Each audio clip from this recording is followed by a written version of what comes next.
This podcast is sponsored by nobody. Hey dudes, welcome to Splat from the Past, the only 80s themed horror and sci-fi show where things can get totally radical.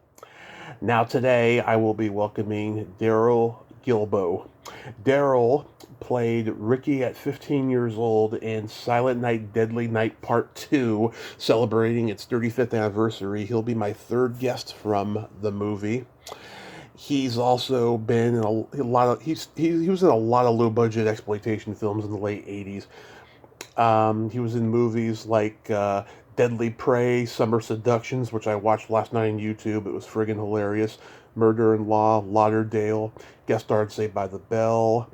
He was in Fatal Beauty, the Whoopi Goldberg movie. He'll be my second guest from that in just a couple of weeks after having Joycelyn Liu on here. And then he got into anime, and we're going to talk about all that stuff. You know, he's doing voiceover in anime these days and for video games and so forth. It's going to be an interesting conversation, and I cannot wait. This Christmas December has been very eclectic. I've been talking to Christmas movie guests and non-Christmas movie guests, so I've been mixing it up. I'm a little disappointed I haven't been able to find anybody from Silent Night, Bloody Night, which is celebrating 50 this year, and whatchamacallit, Home Alone 2, which celebrates 30. I'm hoping to get a Muppet Christmas Carol guest real quick, and Edward Scissorhands and Batman Returns, so fingers crossed on that. If not, I will accept whatever fate gives me. So yeah, here is my interview with Darrel Guillbeau. Hello. Hey Darrel, welcome to the show. How are you today? I'm doing well. How are you? I am just spectacular. This is such a great honor. Thank you for taking the time today. Oh, no worry. No bother at all. So, going back in time, did you gravitate Yes. did you gravitate toward acting early on in your childhood? It's very strange because even before I was in the first grade, I knew I wanted to be an actor. Mm-hmm. I didn't understand really what that meant. Yeah. If that sounds, interesting or bizarre, I don't know. But I just remember, even as a little kid, watching these old black and white movies, and there was something I was drawn to them about the stories. Yeah. And I may not have understood the stories, but I wanted to be in them. Yeah. And to be a part of them. Yeah, I totally get it. When you're a kid, you're watching the movie, you're like, okay, I don't know how that works, but I want to be a part of it, Yes, exactly. Yeah, and you don't know what a writer is or a director is yet, It's Right. it's something you learn along the way, Yeah. It's like, I want to be in that box that I'm looking at. Yeah. Yeah, did you do school plays and community theater? I did. I didn't do a lot in school. I was actually very shy and insecure. Mm-hmm. And there was also a part of me that wanted to own. I didn't like the idea of kids playing the adult parts. Mm-hmm. I didn't want to work with other kids. And so when I was 15, I auditioned for a dinner theater production. Mm-hmm. And of course, the role was a kid, a teenager. So I booked that, and that was my very, very first production. I mean, other than a few little things that you're kind of forced to do in elementary school and stuff like that, but I never really immersed myself into plays at school. So from that point on, I ended up like kind of being this boy that would, work in the local community theater or dinner theater, that sort of thing. And I loved it because I was working with adults, and there was just something different about that. A different feeling of learning from these people, Right? And being accepted into their community. Even as a young teenager. So that was so much fun. And you grew up in Louisiana? Yes, I did. Yeah, what was Asian country. Yeah, yeah, Mardi Gras, as a matter of fact. Oh yeah, exactly. That was a big thing for us. What was their theater scene like? Well, I grew up in a place called Lafayette, and there was actually a dinner theater there called the Hospitality House, which isn't there anymore. And there was other local, there was an artistic community because there was a college. and a lot of professors and college people kind of did things independently of the college. So they were always kind of producing local things. So, I mean, I did some really wonderful stuff like the Shadow Box. Oh, yeah. Yeah, and also The Man Who Came to Dinner. And that was in a little town called Abbeville, Louisiana. They had a place called the Abbey Players. Mm-hmm. So, you know, it was stuff like that. 1,000 Clowns. There was like a little theater festival, and I got cast in that. So, I tried to do as much as I could, even in that time of growing up. Oh, that's cool. Yeah. Yeah. So after high school, you attended the American Academy of Dramatic Arts, and Right. So my goal was, I mean, I think every summer I would write to acting schools, like in New York and Los Angeles. Every summer I would just write to them, right, to get information, and it was sort of like just keeping my goals and desires alive, I guess, and trying to figure out where I might belong in that, you know. And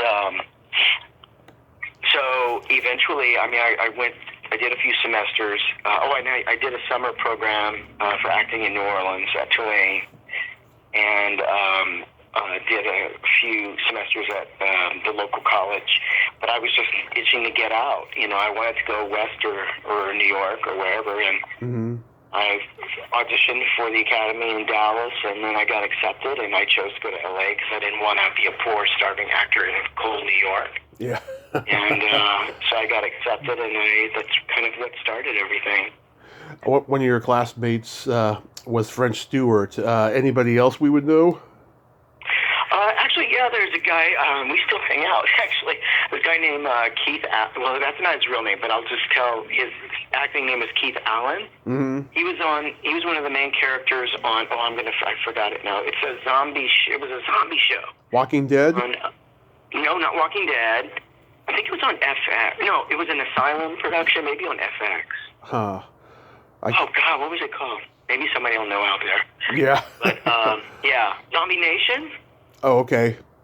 Is that familiar? It does sound familiar, yeah. Yeah, so I think he was like a lead character in that for a while. Nice. He did that sort of thing, and but I don't know if anyone else sort of like is working a lot like that. What year did you move to LA? Oh my God, do I have to say? I'm just curious. 1984. 1984. Wow. Yeah. It was. I graduated 1985. Okay. It's a two year sort of program with, sandwiched in 84, 85. Nice. So according to IMDb, you made your TV debut on The Judge. Yes. I'm not too familiar with that series.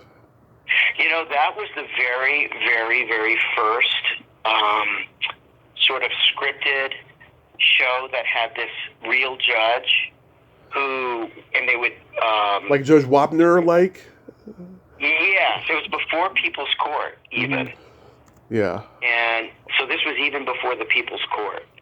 Huh. And so I booked, it was a 2-episode scene, and I booked that. So, and it was funny because that very first day too, I got a call back for Cheers, for a role in Cheers, guest star role.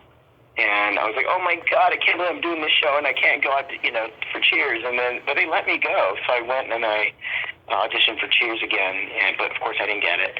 But sometimes that happens where you're like, oh my God, something else you really, really want to do comes up and you're kind of doing something else. Yeah. Those shows, I can't believe they're still going, I mean... I know.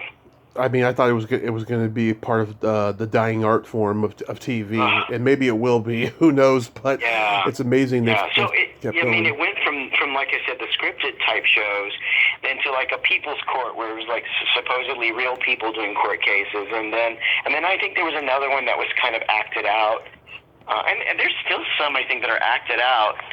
And then there's others that are just like the real, supposedly like real people. I mean, I can't believe all these decades later, they're still doing that either.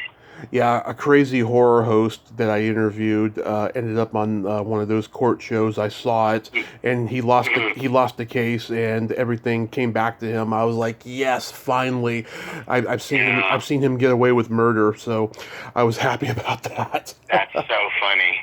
Yeah.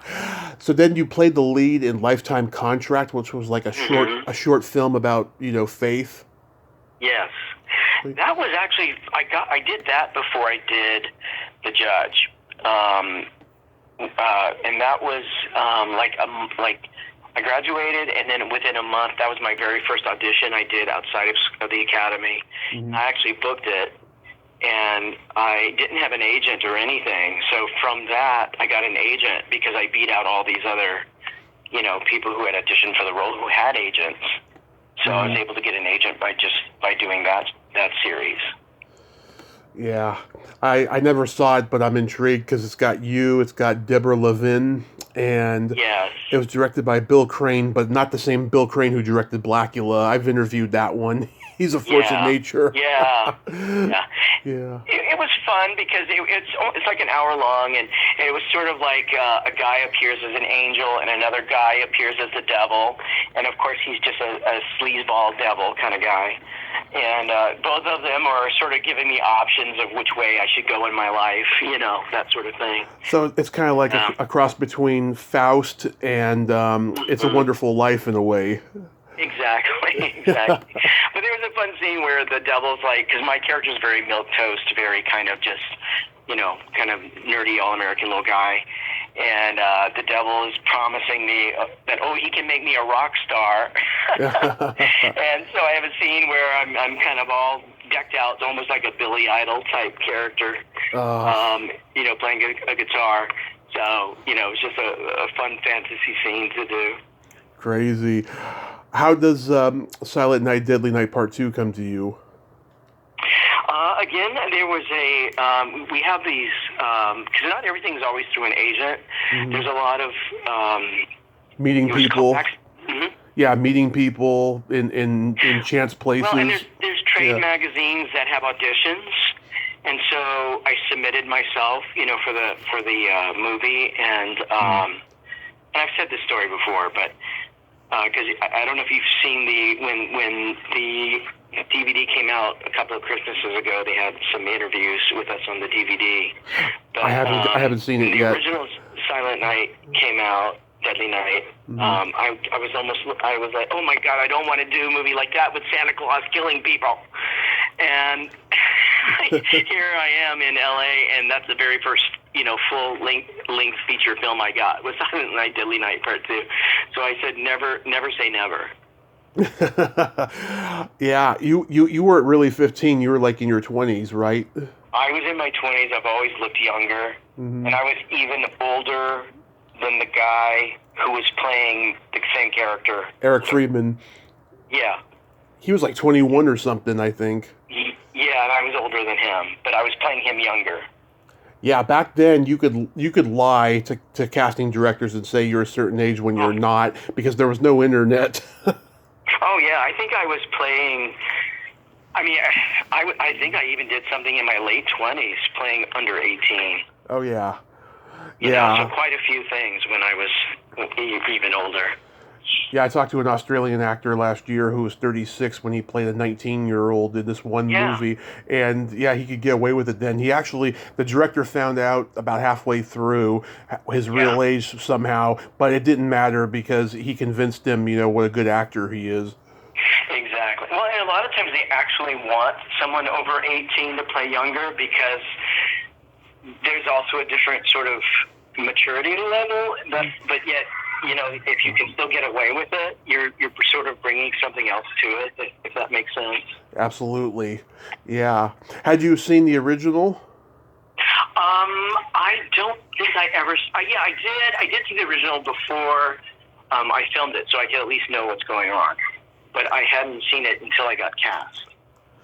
Yeah. But I was gonna say I've talked to a few people from it, and I'll tell you, Linnea Quigley, who was in it's one of her first movies as far as horror goes. Yeah, she told me, she was on location in Spain shooting something, and she got a call from her agent saying they're picketing the movie.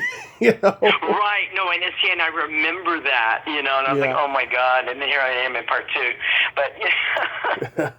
But yeah, and Charles Sellier, who had created Grizzly Adams, he directed the first one.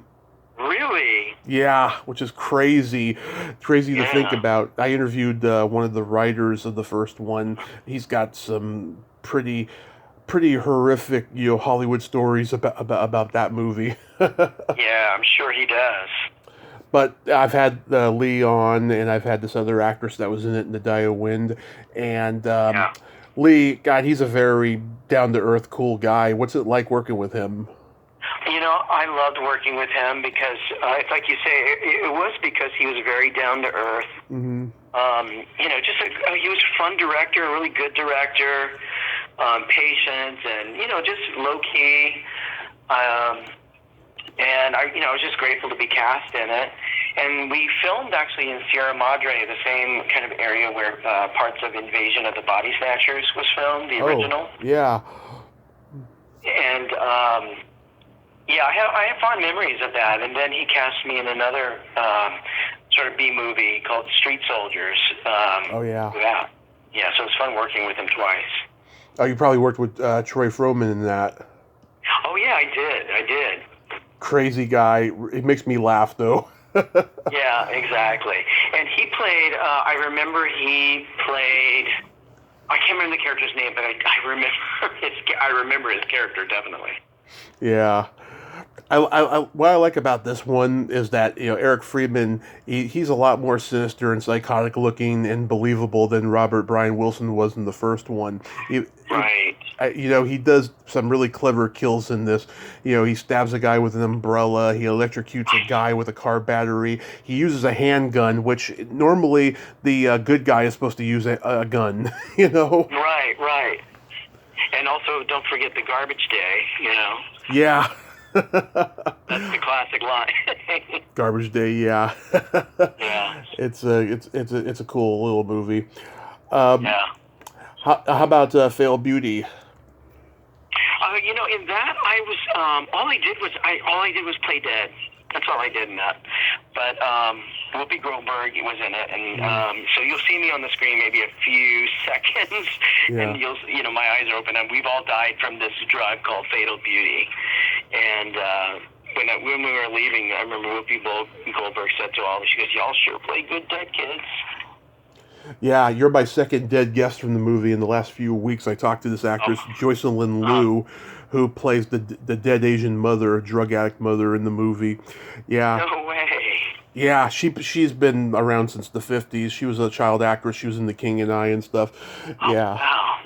Yeah, that's pretty funny. You didn't get to meet Sam Elliott? No, funny thing was that his double was there, and it looked really, really a lot like him. But I didn't get to see Sam Elliott, just Whoopi. Tom Holland directed. I met him at Monsterpalooza a couple years ago. He's a really nice guy. Yeah. His direction to me was, once they were filming a close-up, was don't breathe, don't breathe, don't breathe, don't breathe. Yeah, that's funny. How about Deadly Prey? That was interesting because I still know people from that. This one guy from that shoot. Mm-hmm. He's the one actually who got me in. He said, "Oh, we're doing this low budget type thing," and he said, "Do you want to be a part of it?" I said, "Yeah, sure." And little did I know I'd be slammed up against a tree. So, but that was my claim in that one. Yeah. Oh God, there's a couple legends in there: Troy Donahue and Cameron Mitchell. Oh. Yeah, Cameron Mitchell, and I actually was friends with one of the female leads, Suzanne Tara. Mm-hmm. We had done a play together as well, so I actually knew her even before, before that movie. I remember her; she was pretty cute. Yeah, and she had a nice before Saved by the Bell was Saved by the Bell. It was called Good Morning, Miss Bliss. Yeah, she's Stevie. Yeah. Yeah, she was in that, and Really good in it, and I don't know why I think she just stopped acting or something. Yeah, I was actually looking for her earlier this year because I realized the anniversary of Good Morning Miss Bliss was coming up. I ended up interviewing Heather Hopper, who was on the show, which that was a journey in and of itself. I'm sure. But yeah, that's actually my favorite episode where she's Stevie. She's supposed to be like Tiffany. Yes, exactly. Yeah, hopefully someday I'll find her, and I'll let you know if I do. No, truly, yeah, do. And I mean, her boyfriend at the time was this guy named Kenny Rudolph, who wrote a play that we did this stage kind of production of, this reading, to sort of get his play produced. And it was a really, really wonderful play. But it's interesting, sort of the people you connect with. And yeah, and I've connected a lot of people that I've interviewed that hadn't seen each other in years, and it's like wow, you're all on Facebook, find each other, I know. Last night I watched Summer Seductions on YouTube. Oh, it's on YouTube? It is. Oh my gosh, I didn't know that. And like the old VHS, the whole thing was uploaded. I saw. Okay, now I gotta find it. Yeah, what a strange movie, but I enjoyed it. I thought you did a good job in it. Oh, thank you. I appreciate it. Yeah, so tell me, what do you remember about doing that one? I had just come off of, I'd just gotten back from Florida, and I had done that Spring Fever USA movie, which sometimes is called Lauderdale. Oh, yeah. Which is also on YouTube. Oh, I gotta see it. Yeah. And I got cast in this one. So from there I went into Summer Seductions, which also was called You Snooze, You Lose. So I don't, it's different titles. But that was just a lot of fun to do. And, it was just because there was so much like fun fantasy type things to do, and driving that wonderful car. And yeah. It was a great shoot. I mean, I think I was almost probably in every scene. Yeah. So I remember it just worked a lot in that one. Jay Richardson was in it. I almost had him on the show a few years ago, and then it didn't work out. Yeah. But Jonathan Liebert, that was his name, who wrote and directed it. Yes. And it was kind of, I think, his own fantasy of his childhood type thing, but made more in a fantasy type thing. And the lady who played the mother, Joan Carol Benson, was a lot of fun too. Yeah, the PS at the end made me laugh. The girl wakes up next to you. Yeah. What are you babbling about? You'll wake up my cousin, and you say, "I guess it was a reality." Right. Well, then many years later, they added Jamie Farr to the movie.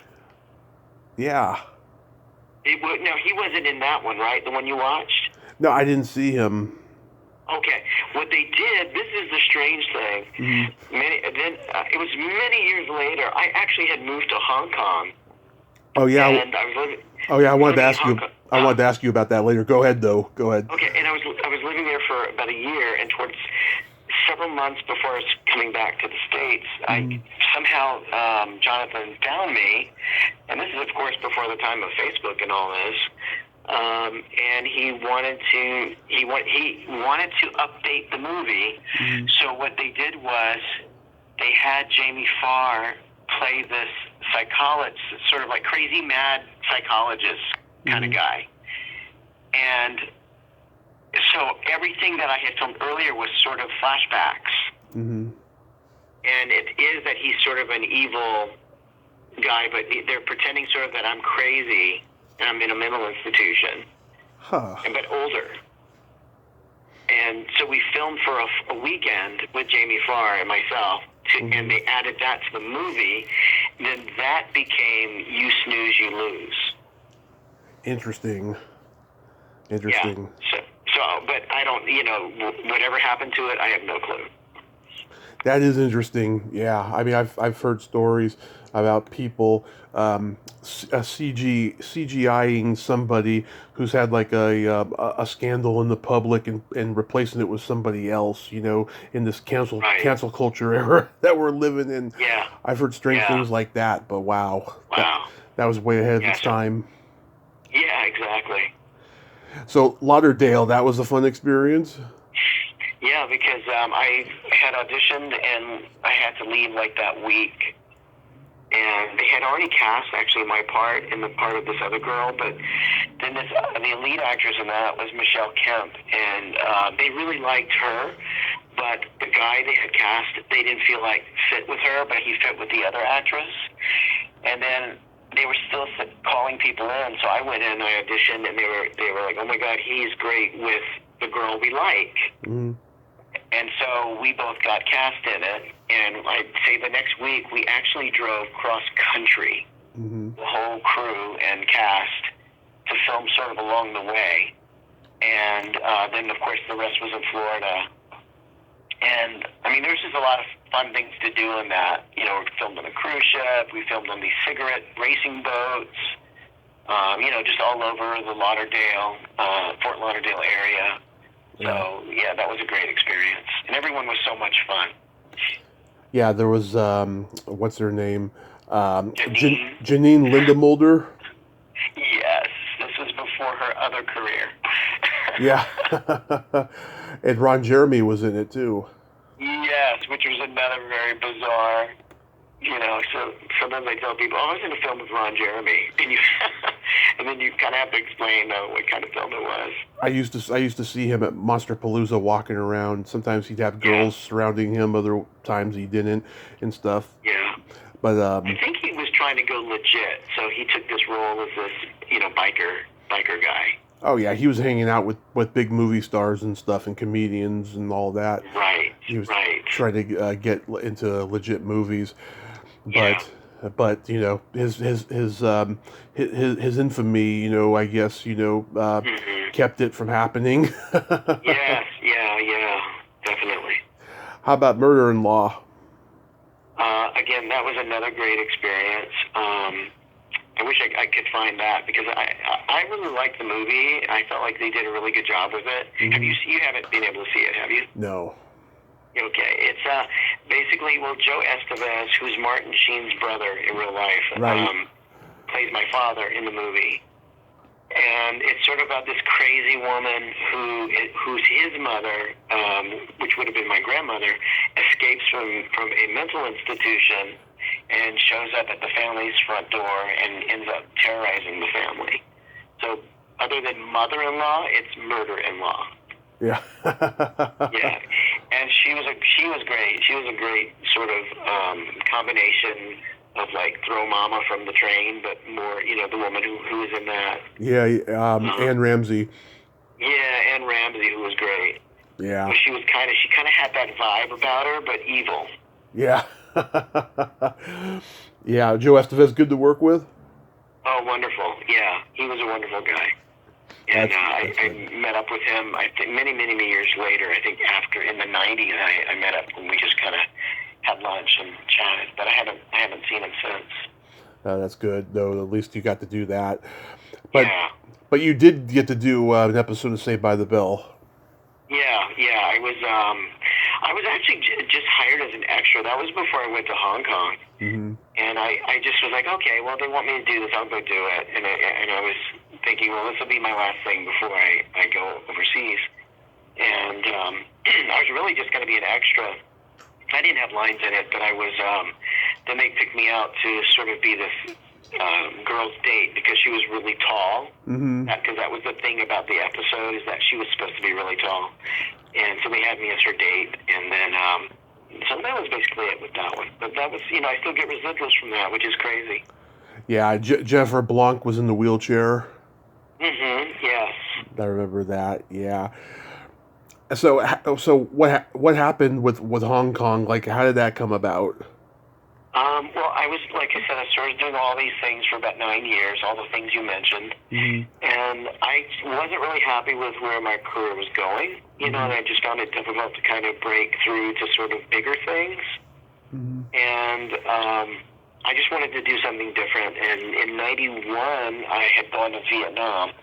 I toured the entire country in Thailand, and then I just wanted to do something different, like I said. So I found out there was this group that worked with refugees and Vietnamese refugees in Hong Kong. Mm-hmm. So I submitted myself, to them and with my resume and stuff to see if I could volunteer. And I got accepted, so I went, and then I ended up getting hired by a social service agency called Caritas, which that one was based in Britain. Mm-hmm. Hong Kong at the time was, of course, under British rule, Mm-hmm. the colony. And so I did that for a year, and then I went into China and kind of worked a little bit with an orphanage there, and then I went back to Hong Kong and just worked in the Vietnamese refugee camps. I taught English, Mm-hmm. and I did children's outings with the kids that were there, and just loved it. It was an amazing experience. So I'm glad I did it. Yeah, it was kind of like a Peace Corps thing, right? Yeah. And, I learned a little Cantonese, because, you get immersed, So I still try to practice it a little bit when I'm in LA and I hear people speaking Cantonese. I speak very little, so not as conversational as I would like. Would that rank up there as like one of your proudest achievements? Oh, definitely. Yeah, definitely. It was just an honor to know these people and to be able to talk to them and their experiences, and and it's difficult because the camps were run by the UNHCR. They were refugees, so the whole thing is they're trying to immigrate, not to have to go back to Vietnam, but to immigrate to other countries, whether it's here or somewhere in Europe or Australia or New Zealand or wherever, Canada. Did you see anything weird there? Like, was there a culture clash and you felt uncomfortable at any time? I never felt uncomfortable because I'm pretty easygoing, and I'm always interested in other cultures, and so I'm just always interested in that in other things. But of course, you always see how people do things differently. Whether it was even people in Hong Kong compared to people in China at the time was very different. Because, some people, the Chinese was under communist, and they had more freedom and democracy in Hong Kong at the time, which unfortunately is being taken away. But no, I never, cultures never really throw me. I always just find it interesting, What made you get into anime? I had... Before Hong Kong, I had done this industrial film, and it's how I became union. It was for the state of Arizona, and it was about pyramid schemes because it was against the law in Arizona. So I did this, this project, and there was a woman who played my mother. So many years later, I come back from Hong Kong, and I'm just auditioning, and I was at this audition, and the same woman who played my mother was at the audition. And so I went up to her and said, "Oh my God, you were my mother in this other thing we did." And she remembered me, and then she said, "You have a young sounding voice. They're looking for this voice a young voice at Bang Zoom. And my husband directs there, which was Steve Kramer, and she says, I'm going to get you an audition." And, I give her my number, and I never really take stock into things like that because you never know if it's really going to happen. And they ended up calling me, and I just went into audition, not expecting to get it because I didn't have voiceover experience like that. Yeah. And then I ended up getting the role. It was for Overman King Gaynor was the lead role in that, and I just learned so much, by doing that. Oh, that's and awesome. From there, just other things started happening. Yeah, so you kind of left on camera after that?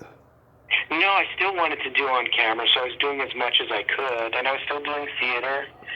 I got an agent from another play I was in, and I got a national commercial, which never aired because of 9/11. Oh. It was for the Mercury Sable. Wow. And I got a small part in Wind Talkers that Nicolas Cage was in. Alias, I was in a small part in Alias. So, just sort of whatever came my way, I did.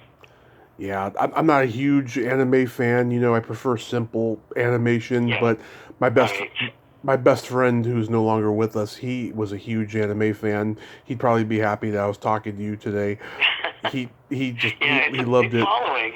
Yeah, it's funny how the following kind of sneaked up on you once the internet came. Yes. You know, I see a lot more anime cons now than I ever have. Oh yeah, it's amazing. I mean, I've been to maybe 50 or so cons. Mm-hmm. You know, and which is really not a lot compared to a lot of other voiceover actors who have probably done hundreds. I bet you signed a lot of like fan art and stuff. Oh, definitely. Yeah, I heard at anime cons they have like all these really cool artists and stuff who make Yeah. mock-ups of their favorite anime characters and stuff, and they have the people sign them and stuff. Yeah. Yeah, they'll buy the art. You know, I've noticed they'll buy some of the artwork from in the dealer's room of a character you've done, and they bring it to you to sign. And you know, you just see some amazing artistry from that. Yeah. Do you have any upcoming con appearances? This January, I'm going to Mesa, Arizona for Taiyu Con, which is going to be January 6th, 7th, and 8th. Mm-hmm. So I'll be at that one. I haven't been, they'll probably be, I kind of told them, I said, you know, I think this is going to be my last one, possibly forever or a long time. You're tired of them? Well, I haven't been I'd love to go to more, but I'm not promoting myself to go like I used to because, well, COVID kind of happened and I got out of that, you know, there was no cons really happening. And then, I mean, I did TayuCon again last January, and that was the only one I had done since COVID. But then I just haven't been working in anime for a while, so I don't really want to go if I don't have anything new, you know, to promote. And I would love to do more, but it just hasn't come my way anymore. So. Mm-hmm. How about any upcoming projects? Well, I did a show called Minx, which is on HBO Max. Oh yeah, I know that show. Yeah, so I did 2 episodes for season 2. Mm-hmm. And I was so grateful, you know, it was so much fun to work on that show, but I just found out a couple of days ago that Warner Brothers bought HBO apparently. Huh. And they canceled season 2. Oh. And even though it's filmed, it's all done. It's all done. Wow. And so it's a big bummer, but I was reading, because it was a big article in Variety, and one of the actors in the show's creator and said that also HBO is trying to help them maybe find another streaming service for them to do season 1 and 2 and possibly season 3. So it could go to another streaming service since it's already done. Yeah, somebody I know just interviewed the main girl on that show on her podcast. Oh yeah. Yeah, I haven't seen the show because I don't have HBO anymore, but like, right. I'm pretty familiar with it. Yeah, I worked with, a lot of my scenes were with Lennon Parnham, who was so much, she's so funny, and it was just fun to work with her. And the guy who plays her husband is a guy named Rich Summers, who was on Mad Men. And I also worked with him on the movie LBJ in New Orleans several years ago. Oh yeah. So it was kind of interesting to you know, be able to work with him again. Did Rob Reiner direct LBJ? Did Rob Reiner direct LBJ? Rob Reiner directed LBJ, and I was in New Orleans for a whole month filming, and that was such a great experience. Yeah, like he's very intense. So did you get to see that intensity? Yeah, and he's also a very he knows what he wants, and he does it really quick. It's done, and I was talking to even other crew members, and they were saying they've never had been able to have afternoons off, and because he gets it done really quickly. And, you know, it's no messing around, and you're not working 14, 15 hours. You know, it was just, you know, pretty amazing. You know, he keeps a fairly quick schedule. Did you by chance talk to or work with Doug McKeon, who played Hubert Humphrey?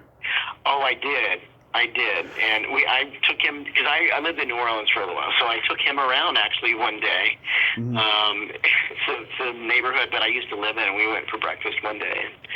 but every now and then I would like tell myself, "Oh my God, I'm having breakfast with the kid from On Golden Pond." Yeah, I had him on here in 2019, and Yeah. that was his first theatrical movie in years at the time. Right. He hadn't done a big movie in a long time. He told me that was a real honor to be working with Rob Reiner on that movie, and he's worked with some of the greats in his career. I mean, I know. On Golden Pond alone, you know. Oh my God. Yeah, well, I asked him, I said, as a kid actor, when you were that age, what was it like to work with, you know, Henry Fonda, Katharine Hepburn, Jane Fonda, you know, Dabney Coleman? You worked with these people. Yeah. So it was good, you know, to be able to talk to him about that as well. Yeah, great guy, really great guy too, and stuff. It was a great cast. I mean, I got to work with Woody Harrelson and Richard Jenkins and you know, and just a ton of other wonderful supporting people. Awesome. Anything else you want to plug? Well, and I also, like I said, I'm hoping Minx will make it out at some point. I hope so. Yeah, and then I did a really interesting project. I'm not sure when it's coming out, but it's for Audible. Audible, it's a podcast series. Okay. And it's called Boar's Nest, The Boar's Nest. Mm-hmm. And which was a club run by this woman in Nashville that would sort of was like their Laurel Canyon of, you know how Laurel Canyon was sort of like the place for 70s music of, you know. Late 60s. Well, that was sort of the place in Nashville, the Boar's Nest, where people like a young Willie Nelson, Waylon Jennings, Chris Christopherson, you know, that type of bad boy country music, right? Mm-hmm. Started. And when they would go and play their songs and stuff. And so I think it's an 8-part series, and I'm not sure. I kind of know some of the names who are actually in it, but I don't think I'm supposed to say. Okay. But it was really cool because they were auditioning all over the country. L.A., New York, Atlanta, Chicago, Nashville. So I just sent in my audition and for one of these characters, and then I got called back, and they wanted me to do 5 characters. And so there's 3 of them are kind of smaller characters, and the other 2 have really nice scenes in 2 of the episodes. And I had to have Southern dialect, and they had a dialect coach out of Chicago work with all the actors, you know, via Zoom. Awesome. And so I kind of did my own research, and then I would present to her what I was going to do, and she just worked with me on the dialects, and then went in and did it. And it was just, you know, really, really well written. And the woman who wrote it is a playwright, actually, and done stuff in New York and LA. Yeah. And so I'm excited. I'm really looking forward to this one coming out. It might be next year. I'm not really sure. Well, I hope that gets done. I love that period in time when Hollywood was such a community and everybody knew each other and hung out. And you know, it's so divided now because of the internet. Yeah. But like you hear these stories like Warren Beatty and Jack Nicholson used to go see the Byrds play at Ciro's. Right. Yeah, and you know they'd all be hanging out at Frank Zappa's house and all these crazy things happening. You know, it's unfortunate. I think also, you know, COVID I think has also affected how people relate to one another, and you know, getting together and stuff. And I mean, I love you know, a creative atmosphere and being around people who are, you know, creative. There's just, you know, something about that. Not just that, it's also even before COVID. I mean, everyone seemed just divided, you know. I mean, you know, auditioning's happening, you know, on Zoom. There's no intimacy of like meeting each other, you know, in person anymore. Yeah, and that's how it is now. I mean, we're auditioning at home and having to do everything ourselves. And voiceover too. Mm-hmm. And voiceover too. Yeah. Yes, and I don't like that. I like going out and being with people, and you know, and I miss the director's input. You know, when you can audition and you get. I mean, this is even the thing with voiceover is, you used to be able to go and audition, and what they would do is they would have like all the male characters, right? Mm-hmm. And you would see drawings of the male characters in the script, and they would let you choose who you wanted to audition for. Mm-hmm. So you could, show them something different, than what they think you can do. And that's no longer. Now it's like they might, I haven't unfortunately been getting any more anime auditions Mm-hmm. or video game, which is unfortunate. But You will. now though, I hope so. Mm-hmm. But now it's pretty much they send you what character they think you can do. Mm-hmm. So you don't get the opportunity to even know if there's a character that you can do, but they don't. So you don't even get to have that opportunity anymore. Yeah, well, you will, because you have so much experience under your belt, and everything's starting to open up again. Everything's starting to turn around. It'll take time, but it will get to there again. And I'm hoping this Audible. I mean, the Audible thing is just felt really, really great. I mean, even working with the director and this is Audible just started their own production company for their own product. It's called Fresh Produce. So they're coming up now with a lot of their own in-house stuff. Mm-hmm. So I'm sort of like what Netflix does, I guess. But I'm hoping they get to cast me some more in some things, and they seem glad with what I did. And they also had there was a guy there who was actually part of that scene in Nashville. Mm-hmm. During that time, so he knows what was happening, and so it was great to sort of have that in the studio too. I mean, it was all done on Zoom. I mean, I was in the studio in Burbank. Mm-hmm. The director was on the screen in Chicago, and the other guy was on he was in Santa Monica, but so it was all done remotely, other than me being in Burbank. Yeah, it's pretty crazy you can do that now. Well, exactly. Well, Darrel, I want to thank you for coming on and telling all these great stories, and I hope you have a Merry Christmas, a Happy New Year. You too. You too. And be safe, and stay optimistic. You'll get your next gigs. Yeah, I'm just kind of hoping this Minx thing actually gets to be shown, because it's such a different character for me that. It's a very, very, very different character. So I would love for people to be able to see that. But, we'll see. I just take it everything day at a time. You never know where the work's going to come from. Absolutely. Well, you have a great night, and be safe out there. Thank you. You too, and have a great Christmas and a wonderful 2023. Yes, I'm so glad. I mean, it's just another year, but hopefully we'll have a much better year than we did this year. Yes. Well, it was really, really nice talking to you. Thank you so much. Yeah, you take care. You too. Bye-bye. Bye. Well, there you have it. Darrel Guillbeau. Ain't he a cool dude? I have to say his name slowly so I don't mess it up, because it's a real tongue twister. But he's got great stories, and that's great that he helped those kids in Hong Kong. We need more people just banding together and helping each other instead of being so territorial and mean to each other. We all got to help each other. That's just all there is to it. I don't understand why people got to be so mean.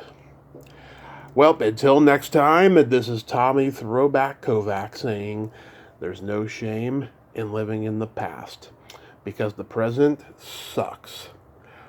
Later, dudes.